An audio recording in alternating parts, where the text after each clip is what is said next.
The morning sun peeked over the rooftops of a quiet suburban neighborhood, painting the streets with soft golden light. Birds chirped cheerfully in the trees, and the faint hum of distant lawnmowers added to the peaceful atmosphere. It was the kind of day that made people feel grateful for simple joys: a cool breeze, freshly cut grass, and the promise of calm before life got busy again. At the corner of Elm Street, Marcus Johnson leaned against the side of his garbage truck, wiping sweat from his brow. He had been working this route for years, long enough to know every house, every family, and even some of their quirks. Today, like most days, was uneventful. The only sounds were the rhythmic clanging of trash bins and the occasional honk from passing cars. Marcus enjoyed the routine. It gave him time to think, reflect, and sometimes whistle along to songs playing softly on his radio. But just as he finished emptying a bin near the Harper residence, an unexpected sound shattered the tranquility: a sharp, piercing scream. Startled, Marcus turned toward the source of the noise. His heart raced when he saw a small figure sprinting down the sidewalk. It was Samantha Harper, a little girl no older than 7, her blonde pigtails bouncing wildly behind her. Tears streamed down her face, leaving streaks on her flushed cheeks. Her bare feet slapped against the pavement as she ran, clearly terrified. Without hesitation, Marcus stepped forward, concern etched across his face. Hey there, what's wrong?" he called out, his deep voice filled with urgency. Samantha didn't stop running until she reached him, throwing herself at his legs and clinging tightly. Her tiny body trembled as sobs racked her frame. Marcus crouched down, placing a gentle hand on her shoulder. "It's okay, sweetheart," he said soothingly. "You're safe now. Can you tell me what happened?" For a moment, all Samantha could do was cry harder, her small hands gripping the fabric of his uniform. Neighbors began to notice the commotion. Curtains twitched, and front doors opened slightly as curious eyes peered outside. Some stayed back, unsure of what they were witnessing, while others grabbed their phones to capture the scene unfolding before them. Before Marcus could ask again or try to comfort her further, another voice cut through the air, sharp, panicked, and full of accusation. "Get away from my child."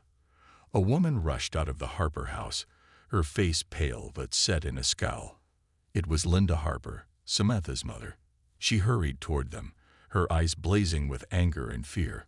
Grabbing Samantha by the arm, she yanked the girl close, shielding her protectively with her own body. Linda glared at Marcus, suspicion written all over her face. "What did you do to her?" she demanded, her voice rising louder with each word. "Stay away from us."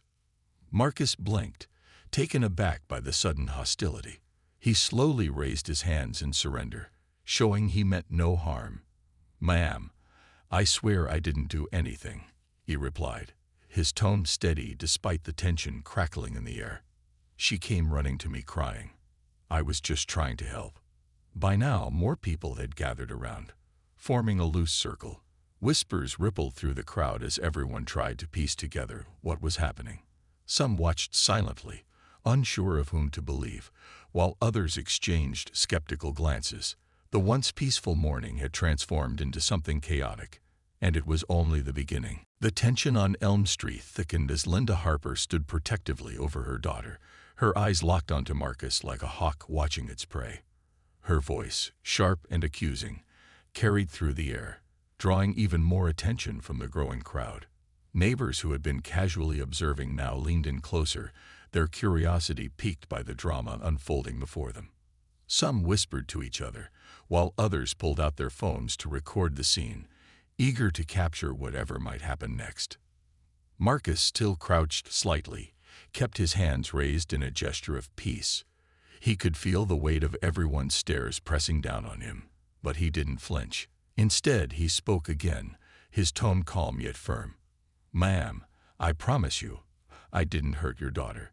She came running to me crying, and I was just trying to figure out what was wrong." His words were steady, but there was an undertone of frustration beneath them. How could this woman think he'd harm a child? Linda wasn't listening. Her mind raced with panic and fear, clouding her judgment. All she could see was her little girl clinging to a stranger, a man she didn't know, a man whose uniform marked him as someone who worked for the city, not as part of their close-knit community. In that moment, all sorts of thoughts swirled in her head. What if he had done something? What if Samantha wasn't safe? The possibility of danger consumed her, making it impossible to think clearly. Samantha, meanwhile, had quieted slightly under her mother's grasp, though her body still trembled. She peeked up at Marcus, her wide eyes filled with confusion and fear. Why was her mom so upset? Marcus had been kind to her. He had comforted her when she needed help. But now, caught between her protector and her parent, she felt torn and unsure of what to do. The murmurs among the crowd grew louder. One neighbor, Mrs. Peterson, stepped forward hesitantly. "Linda," she said softly, attempting to diffuse the situation, "maybe we should let the man explain himself. He doesn't seem like he's done anything wrong." But Linda wasn't ready to listen. She turned to Mrs. Peterson, her expression hardening. "You don't know him," she snapped, her voice trembling with emotion. "How can you trust him? Look at him. He's practically a stranger." Marcus flinched at the word stranger, though he tried not to show it. He knew how these situations often played out. People saw his skin color first, judged him before hearing his side of the story. It wasn't the first time he'd faced such assumptions, but that didn't make it any easier to bear. Still, he refused to raise his voice or argue back. Instead, he took a deep breath and addressed Linda directly. "I understand you're scared, ma'am. Any parent would be. But I'm telling you the truth. I didn't touch your daughter except to make sure she was okay. Ask her yourself." At those words, Linda paused, her grip on Samantha loosening slightly. For the first time since arriving, she glanced down at her daughter. "Sammy," she said, her voice softer now, almost pleading, "did this man hurt you? Tell Mommy the truth." Samantha hesitated, looking from her mother to Marcus and back again. Finally, she shook her head, her voice barely above a whisper. "No, Mama. He helped me. There was a big dog. It chased me." Before Samantha could finish explaining, another voice interrupted. A man's voice, gruff and authoritative. "What's going on here?" Everyone turned to see Officer Daniels approaching, his uniform crisp and his expression stern. Behind him, another officer followed, scanning the scene with alert eyes. Someone in the crowd must have called the police. Now, with law enforcement present, the situation shifted once again. The neighbors exchanged nervous glances, some stepping back to give the officers space. Linda tightened her hold on Samantha, her earlier anger giving way to unease. Marcus straightened up, his heart pounding. He knew what came next: the questions, the scrutiny, the potential fallout. And though he hadn't done anything wrong, he couldn't shake the feeling that things were about to get much more complicated. As Officer Daniels began asking for details, the air around them crackled with anticipation. No one knew exactly how this would end, but one thing was certain. The quiet morning they had all woken up to was long gone, replaced by something far more intense and far less predictable. Officer Daniels trode into the middle of the scene with a commanding presence, his polished boots clicking against the pavement. The crowd instinctively parted to let him through, their murmurs softening but not stopping entirely. His partner, Officer Ramirez, hung back slightly, her sharp eyes scanning the faces around them, gauging reactions and taking in every detail. Both officers carried an air of authority that demanded attention, and for a moment, the chaos seemed to settle, though just barely. "All right, folks," Officer Daniels began, raising one hand to signal silence. "Let's take this down a notch. What's going on here?"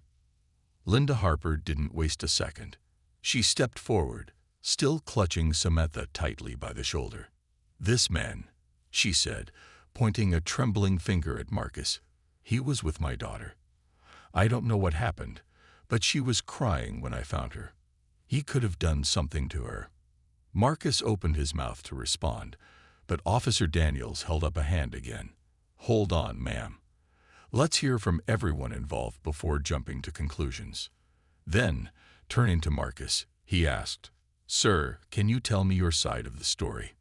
Marcus nodded, keeping his tone calm and respectful. "Yes, sir. I'm a garbage collector, and I was doing my job here on Elm Street. That's when I heard screaming. This little girl, Samantha, came running toward me, crying. She latched onto my leg, scared out of her mind. I didn't know what was wrong, so I tried to comfort her and figure out what happened." Officer Daniels raised an eyebrow. "And did you see anything unusual? Did anyone else approach her?" Before Marcus could answer, Samantha tugged gently on her mother's sleeve. Her voice was small but clear as she spoke up. "Mama, it wasn't him. There was a big dog. It chased me. I ran because it scared me." Linda blinked, startled by her daughter's words. She looked down at Samantha, then back at Marcus, her earlier certainty wavering. For a brief moment, guilt flickered across her face, though she quickly masked it with defensiveness. "Well, how am I supposed to know that?" she muttered under her breath. "You can't blame me for being careful." Officer Ramirez knelt beside Samantha, her demeanor warm and reassuring. "Hey there, sweetheart," she said gently. "Can you tell me more about the dog? Was it barking at you? Did it bite you?" Samantha nodded, lifting her foot to show a faint scratch on her ankle. "It chased me, and its teeth touched me a little bit. But then Mr. She pointed at Marcus. He scared it away." The crowd murmured again, some nodding sympathetically while others exchanged skeptical glances. One neighbor whispered loudly enough for everyone to hear, "Sounds like the guy was just helping her.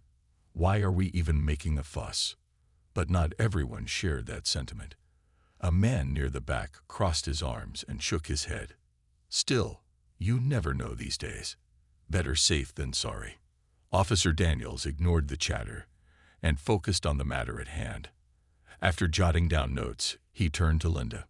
"Ma'am, based on what your daughter is saying, it seems like this gentleman intervened to protect her. Do you have any other reason to believe he posed a threat?" Linda hesitated, shifting uncomfortably. The weight of the situation pressed down on her as she realized how quickly she had jumped to conclusions. Still, pride made it hard to admit she might have been wrong. I don't know," she admitted reluctantly. "It's just, you hear stories, and you get scared. You want to keep your kids safe." Officer Daniels gave her a measured look. "I understand, ma'am. Being a parent means doing everything you can to protect your child. But sometimes, we need to step back and assess the facts before reacting. Right now, it looks like this man acted responsibly." As the officers continued gathering information, the crowd began to disperse slowly. Some people lingered, unwilling to miss the resolution, while others returned to their routines, shaking their heads or muttering opinions about what they'd witnessed. The initial frenzy had died down, replaced by a quieter tension, one fueled by lingering doubts and unanswered questions. For Marcus, standing there under the scrutiny of both the police and the remaining onlookers, the moment felt surreal. He knew he hadn't done anything wrong, yet the mere fact that he was being questioned stung deeply. He glanced at Samantha, who was now leaning into her mother's side, looking exhausted but calmer.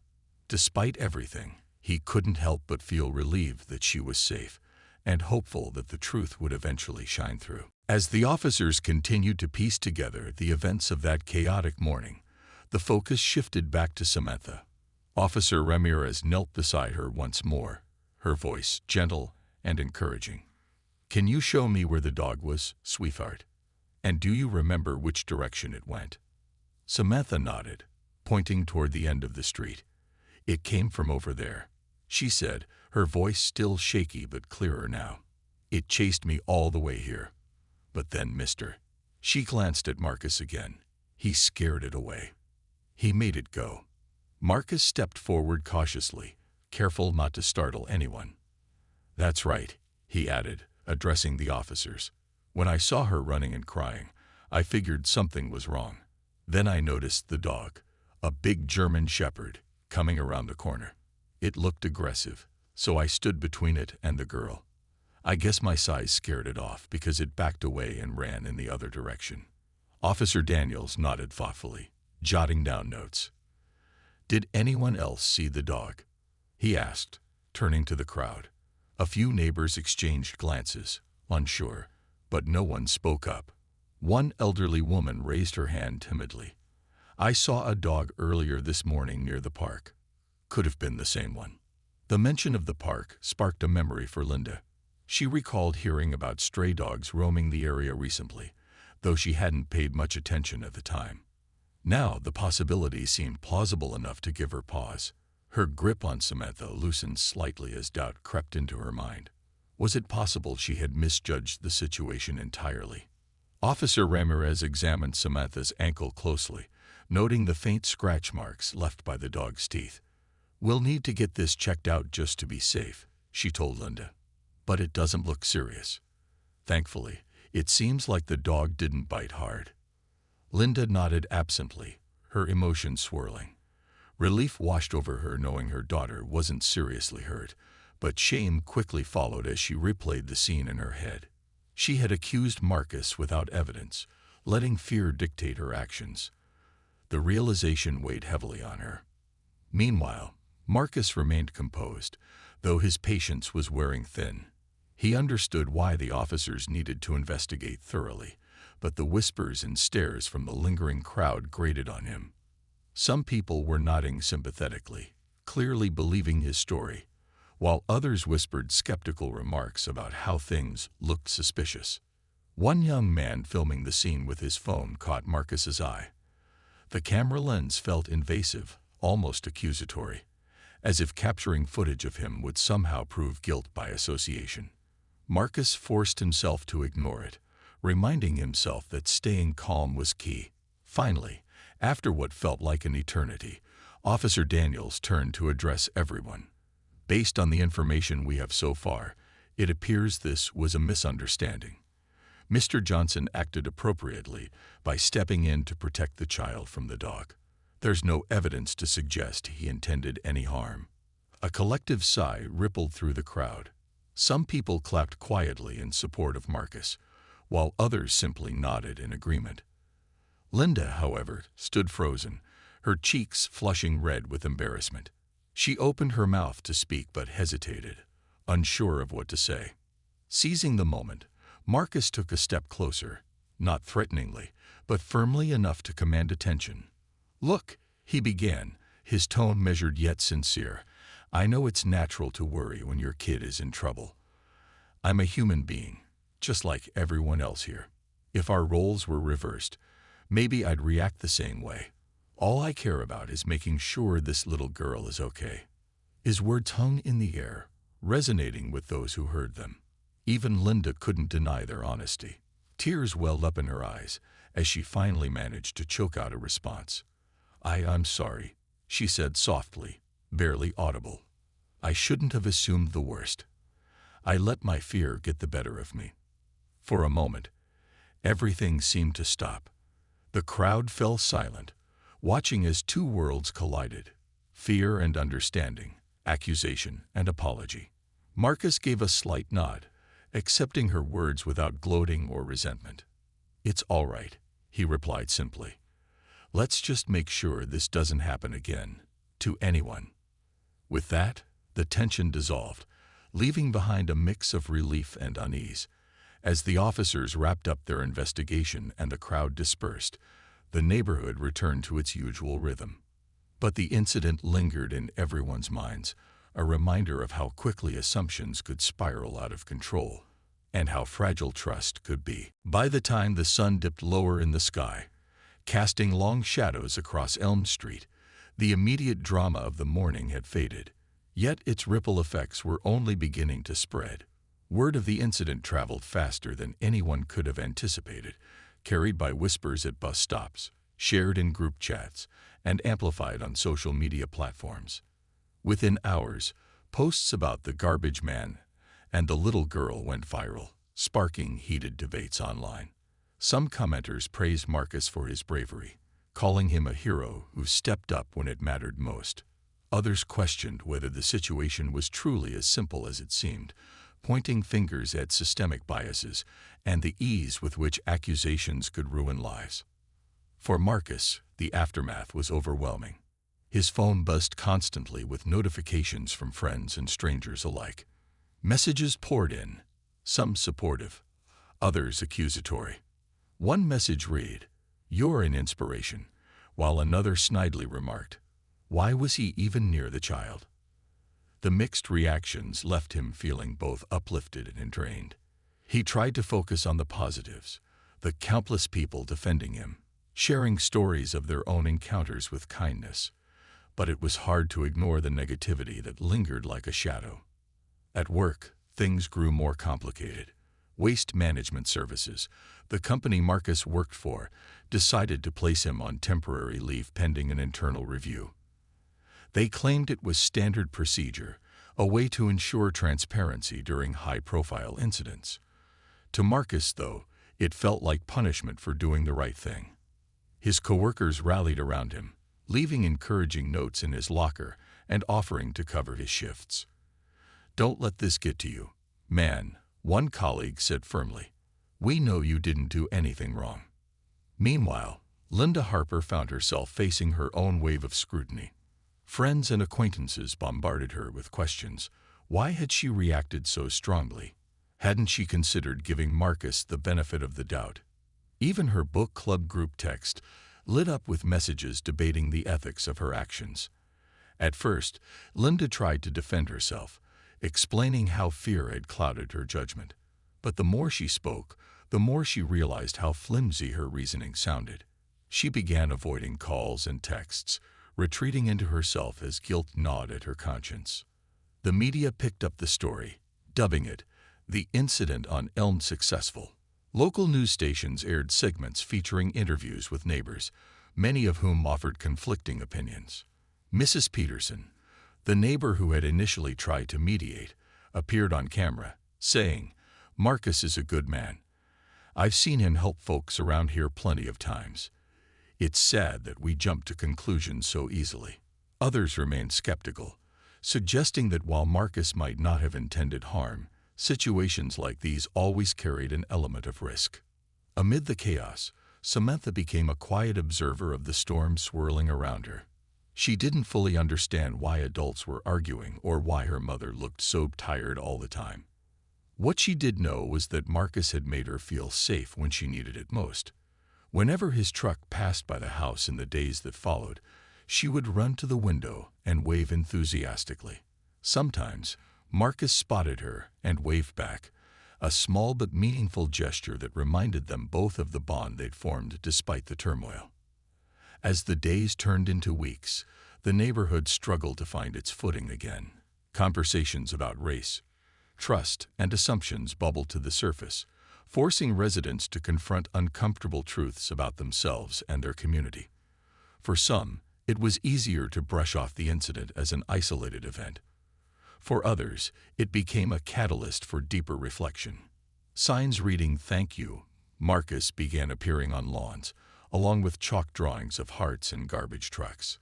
It was a modest attempt to counteract the negativity, a reminder that kindness still existed, even in the face of misunderstanding. Yet beneath the surface, tensions simmered. Not everyone agreed on what had happened or how it should be handled. The divide between those who believed Marcus deserved praise and those who harbored lingering doubts highlighted just how fragile unity could be. Still, there were moments of hope, small acts of connection that hinted at the possibility of healing. And through it all, Marcus and Linda remained symbols of a larger conversation, one that challenged the community to grow, listen, and learn. In the midst of the swirling tension and divided opinions, one person decided it was time to step in and try to bridge the gap. Mrs. Evelyn Carter, a retired schoolteacher who had lived on Elm Street for over 40 years, watched the drama unfold with growing concern. She knew everyone in the neighborhood by name, had seen children grow into adults, and prided herself on fostering a sense of community. This incident, however, threatened to unravel the fabric she had worked so hard to weave together. Evelyn wasn't one to sit idly by when trouble arose. The next morning, She walked down the street carrying two handwritten notes, one addressed to Marcus and the other to Linda Harper. Her neat cursive invited them both to her home for tea later that afternoon. "Let's talk," the notes read simply. No judgment, just understanding. Marcus hesitated when he received the invitation. He appreciated Evelyn's gesture, but wasn't sure if sitting down with Linda would change anything. Still, something about her calm demeanor and genuine warmth made him trust her intentions. Reluctantly, he agreed. Linda, too, felt conflicted. She hadn't left the house much since the incident, dreading the sideways glances from neighbors and the weight of her own guilt. But Evelyn's note struck a chord. Maybe this was her chance to make things right, or at least try. That afternoon, Evelyn's cozy living room became the setting for what many hoped would be a turning point. Sunlight streamed through lace curtains, casting soft patterns on the floral-patterned furniture. A teapot steamed gently on the coffee table, surrounded by plates of cookies and sandwiches. Evelyn greeted both guests warmly, guiding them to seats across from each other. The initial moments were awkward. Linda sat stiffly, avoiding eye contact with Marcus, while Marcus leaned back in his chair, his expression guarded yet polite. Evelyn poured tea for everyone, filling the silence with the clink of porcelain cups. Finally, she broke the ice. "I asked you both here because I care deeply about this neighborhood," she began, her voice steady and kind. "We've all been through something difficult lately, and I believe we can come out stronger if we listen to each other." Linda nodded slowly, her hands wrapped tightly around her teacup. I know I messed up," she admitted, her voice barely above a whisper. "I let my fear take over, and I accused you without knowing the full story. That wasn't fair to you or Samantha." She glanced at Marcus briefly before looking away again, tears welling up in her eyes. "I'm sorry." Marcus exhaled slowly, as though releasing some of the tension he'd been holding onto.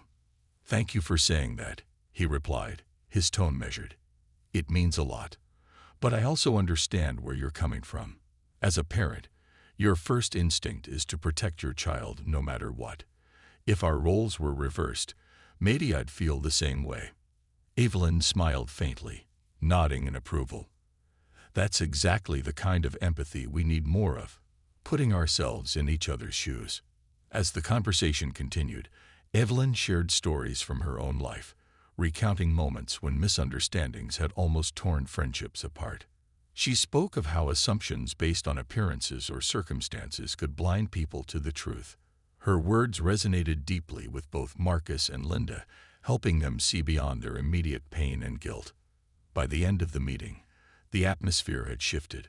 While neither Marcus nor Linda pretended everything was perfect, they parted ways with a newfound understanding.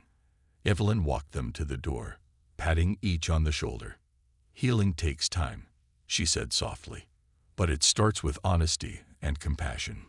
As Marcus returned to his truck and Linda headed back home, the weight of the day's events settled over them. For the first time since the incident, there was a glimmer of hope, a small but significant step toward mending what had been broken. And in Evelyn's living room, the lingering scent of tea and fresh-baked cookies served as a quiet reminder that even the toughest conversations could lead to growth and connection. In the weeks that followed Evelyn's tea meeting, the neighborhood began to shift in subtle yet meaningful ways. Marcus returned to work after Waste Management Services concluded their internal review, finding him completely blameless. The company issued a public statement praising his actions and reinstating him with full pay. "Marcus Johnson is a valued member of our team," the statement read, "and we are proud of the courage and compassion he demonstrated during a challenging situation." When Marcus drove his garbage truck down Elm Street for the first time since the incident, he was met with an unexpected surprise. Neighbors lined the sidewalks, holding signs that read, "Thank you, Marcus," and "Heroes wear many uniforms." Some even clapped as he passed by, their smiles warm and genuine. Children ran up to toss small notes into his truck, messages of gratitude scribbled on colorful paper. One note simply said, "You're my hero." Touched by the outpouring of support, Marcus decided to use this moment to give back even more. He started volunteering at local schools, teaching kids about safety and how to respond if they ever felt scared or threatened. His presence became a source of comfort not just for Samantha, but for many children who now waved excitedly whenever his truck rolled by. Parents thanked him openly, some apologizing for jumping to conclusions earlier. Marcus accepted their words graciously, always emphasizing the importance of understanding and kindness. Linda, too, sought ways to make amends, not just with Marcus but with the community at large. Haunted by her initial reaction, she organized a neighborhood event aimed at fostering unity and open dialogue. She rented the local community center and invited everyone to attend, calling it a day of connection. Flyers went up around town, encouraging people to share their experiences and discuss topics like trust, bias, and empathy. On the day of the event, tables were set up with snacks and drinks, while posters decorated the walls with messages promoting inclusivity and respect. A local musician played soothing guitar tunes in the background, creating a welcoming atmosphere. Linda stood nervously near the entrance, greeting attendees as they arrived. To her relief, many showed up, not just neighbors, but also teachers, business owners, and even city officials. During the program, Evelyn Carter took the stage to speak briefly. Her words resonated deeply with the crowd. Mistakes happen. Misunderstandings arise. But what defines us isn't the mistakes themselves. It's how we choose to grow from them. She then introduced both Linda and Marcus, inviting them to say a few words. Linda stepped forward, her hands trembling slightly as she gripped the microphone. "I want to thank all of you for coming today," she began, her voice steady despite her nerves. "What happened on Elm Street was a wake-up call for me, for all of us. Fear can blind us, and I let it cloud my judgment. I hope events like this remind us to pause, listen, and see each other as human beings first." When it was Marcus's turn, he spoke briefly but powerfully. "I didn't do anything special that day. I just did what anyone should do when someone needs help. Let's focus on building a community where no one has to apologize for being kind." The event ended with group activities designed to encourage conversation and connection. People shared stories, laughed over games, and exchanged contact information, vowing to stay connected beyond the evening. For the first time in weeks, there was a sense of hope, a renewed commitment to moving forward together. Samantha, meanwhile, blossomed under the watchful eyes of her mother and Marcus. With encouragement from both, she slowly overcame her fear of dogs, learning to recognize friendly ones and keep a safe distance from strays. On sunny afternoons, she could often be seen drawing pictures of Marcus's garbage truck, complete with stick figures waving happily. Her favorite detail: a big red heart painted on the side. Though scars remained, both visible and invisible, the community emerged stronger than before. Acts of kindness became contagious, spreading like ripples in a pond.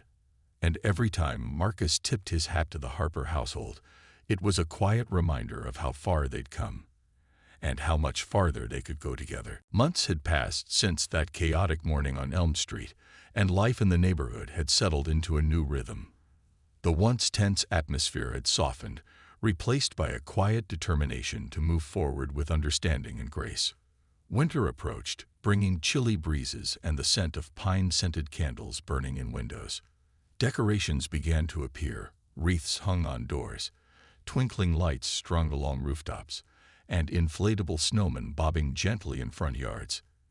It was a season of reflection, and for many residents of Elm Street, it was also a time to appreciate how far they'd come. For Marcus, the change was palpable. His daily route felt different now, not just because of the festive decorations, but because of the warmth he encountered along the way. Neighbors greeted him with smiles and waves, some even stopping to chat or offer homemade treats as a gesture of gratitude. Children ran out to toss candy wrappers into his truck, giggling as they called him the hero garbage man. Samantha was always among them, her blonde pigtails bouncing, as she proudly handed him drawings of his truck surrounded by hearts. Each interaction reminded Marcus that trust could be rebuilt, one small act of kindness at a time. At school, Marcus's volunteer work left a lasting impact. Kids who once shied away from strangers now approached adults with confidence, knowing they could ask for help if needed. Teachers reported fewer incidents of bullying, crediting Marcus's lessons on empathy and courage. Parents thanked him openly, sharing stories of how their children talked about him at dinner tables. Though he never sought recognition, Marcus couldn't deny the pride he felt in making a difference, even in such simple ways. Linda, too, found herself transformed by the experience. She became more involved in community initiatives, attending meetings and organizing events aimed at fostering inclusivity. Her efforts weren't without challenges.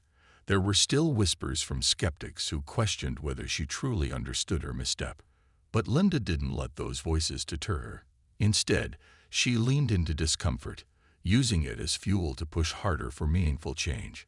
When a local charity asked her to speak at a fundraiser about overcoming biases, she accepted, her voice steady as she recounted her journey from fear to understanding. The ripple effects extended beyond individuals, touching the entire neighborhood.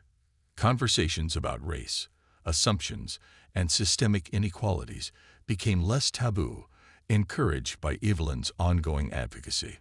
Book clubs chose titles centered on social justice, while coffee shop discussions grew deeper and more thoughtful. Even small gestures, like neighbors inviting each other over for holiday meals, felt significant, proof that walls could crumble when people chose connection over division. As December arrived, the annual block party brought everyone together under strings of colorful lights. Hot cocoa flowed freely, carolers sang cheerful tunes, and laughter echoed through the crisp night air. Marcus stood near the center of it all, chatting with neighbors and accepting compliments with humility. Linda joined him briefly, handing him a plate of cookies. "Thank you," she said softly, her smile genuine. "For everything." Marcus nodded, returning the smile. "We're good," he replied simply, a quiet acknowledgement of the progress they'd made. Samantha darted between them, clutching a stuffed animal shaped like a dog, a gift from Marcus meant to help her conquer her lingering fears. "Look," she exclaimed, holding it up proudly. "I named him Brave." The crowd cheered, clapping not just for Samantha, but for the resilience and unity that had grown from adversity. As fireworks lit up the sky above Elm Street, casting shimmering reflections on smiling faces below, it was clear that this community had been forever changed, for the better.